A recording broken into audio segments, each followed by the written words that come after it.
Yo, yo, yo, yo, yo. I said, yo.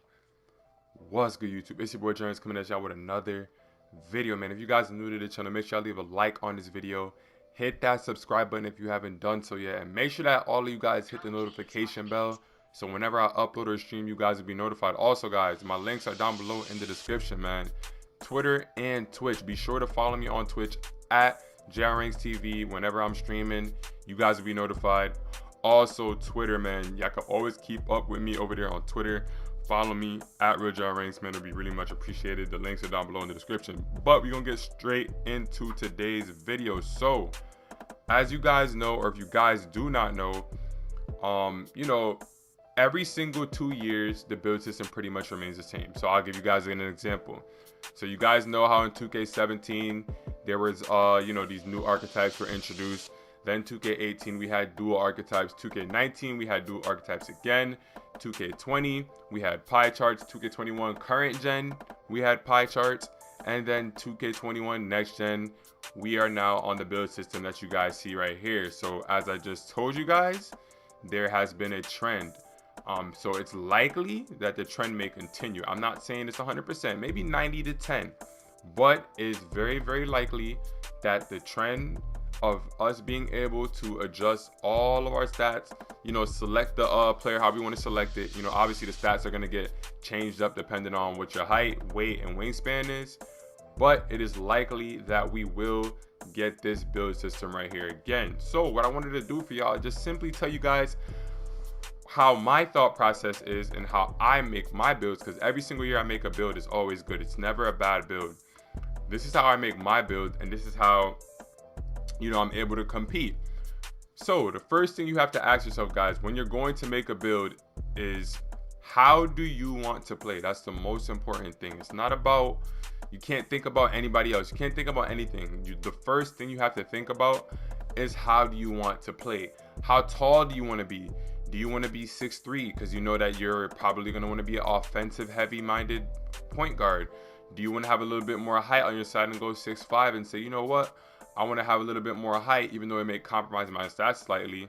Or do you simply just want to be a big point guard overall? Like, what I'm saying, go 6'7", 6'8", something like that. And you guys know how it goes for the rest of the positions. That's the first thing you have to figure out.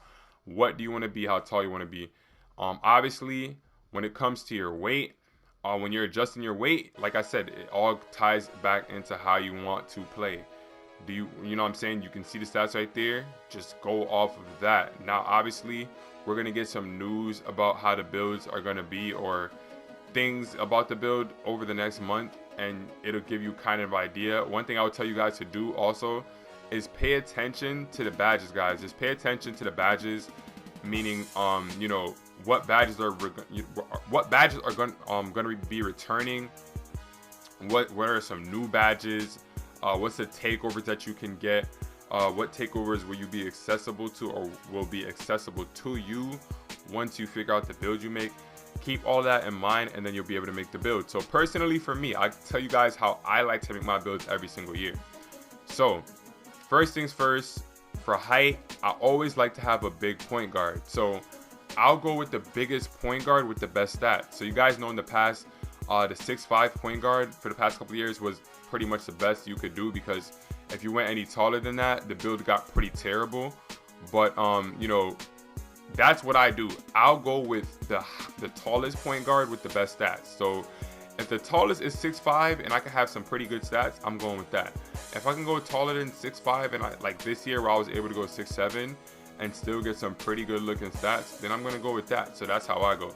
The next thing I go with is the weight, which I typically every single year in 2K, I always lower the weight. As a guard, it's always crucial to lower the weight. The majority of people make guards anyways, you know what I'm saying? It's a lot harder to find a big man, so I'm telling the guards right now, usually it's good to go with the minimum weight so you can have as much speed as possible. And then in terms of the wingspan, it just depends on how much you want how you want your 3-point shot to be. How high, yeah, that's what I'm trying to say. How high do you want your 3-point shot to be is what it all depends on. So for me personally, I would say, okay, you know what I'm saying, I can go with a 6'8" wingspan to where I can get a 98 3-point shot, or I could just go all the way up and still have something like a 88 3-point shot, because you guys have to remember there's a +4 that's added once you hit 99. But yeah, basically just go off of that. How do you want your stats to be? Now, once you get here, because the build, like I said, the build tester is probably going to be very, very similar, right? We are not going to be able to tell what's broken and what's not broken. Let's just be honest, guys. I know that everybody wants to make the perfect build day one. You know how it went. There was only one build in 21 Next Gen that was effective. And it was not really, I don't want to say effective, but there was only one build that made sense to make, and it was the power forward. So, you know, we're not going to know if it's going to be like that again until we kind of get out there and start playing it. So you can't really sit there and try to base your player off of what you think the meta is going to be, because like I said, we are not going to know the meta. The best thing you can do is prepare yourself for the meta. So I know it sounds like, you know, it kind of sucks a little bit, but that's the best thing you could do.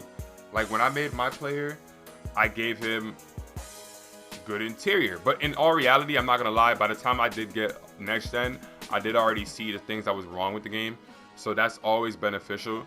So if you're one of those people that's like, yo, you know what, I don't want, you can wait. Like I told everybody, just wait. If you're not a content creator or someone that's gonna give solid feedback on Twitter or on Reddit or something like that to 2K, then just kind of wait for the game and see how it goes. So yeah, if you're one of those people that's gonna wait, it's gonna be good because you're gonna see what's the meta of the game. But then again, guys, remember, things do get patched. Sometimes, you know, things can change around. So the most important thing is just make the build how you want to make him. And personally, I went with this. I was just making his, like I put his interior up. Things of that nature. I put his interior up. The speed, acceleration is always obviously important. Those were the things I pretty much followed. And, you know, my point guard build was good. It was just that it wasn't really nothing too crazy because my point guard build was 7. He was 6'7". You know, the only downside was that the power forward had more badges. So that's going to be another thing that plays into it. If you're someone that's badge hunting, then go on ahead and badge hunt. You're going to be able to badge hunt just by testing out builds. So you guys can go on ahead and pretty much see what the meta is. But yeah, there's no specific way I wanted to talk to you guys about this. I just wanted to kind of give y'all my thoughts on, or tell you guys what my strategy is when I'm making my build. I'm never looking for someone else's build or what this person did or how can I, you know, it's great to see other builds that are OP and, you know, things of that nature. But like I said, guys, at the end of the day, everybody has a different play style, whether you want to admit it or not. Once you get out on the court or in the rec or park or whatever the case may be, you have a specific play style that you stick to. So if you're going to be someone that's sitting in the corner, you pretty much know that's coming. So make your build to where he's elite for shooting and elite for defense. You know what I'm saying? We're never really going to be able to have everything that we want in a build. You guys know that. Things are pretty much limited a lot of the time, so you guys have to understand that. But yeah, man, that's pretty much it for this video. Hey, I hope you guys understood what I said. If there's any questions, just simply drop a comment down below. But yeah, y'all already know what it is, man. Leave a like, comment, subscribe, hit that notification bell, and also hit those links down below in the description so you can follow me on Twitch and Twitter, man. It's your boy John Ranks, and I'm out, y'all. Peace. Gang, they cannot do it like him. Nobody shooting like him. Gang, nobody doing like him. That nigga hate everyone cause he broke, and that's why nobody like him. Gang, SD gun, now he talking this shit.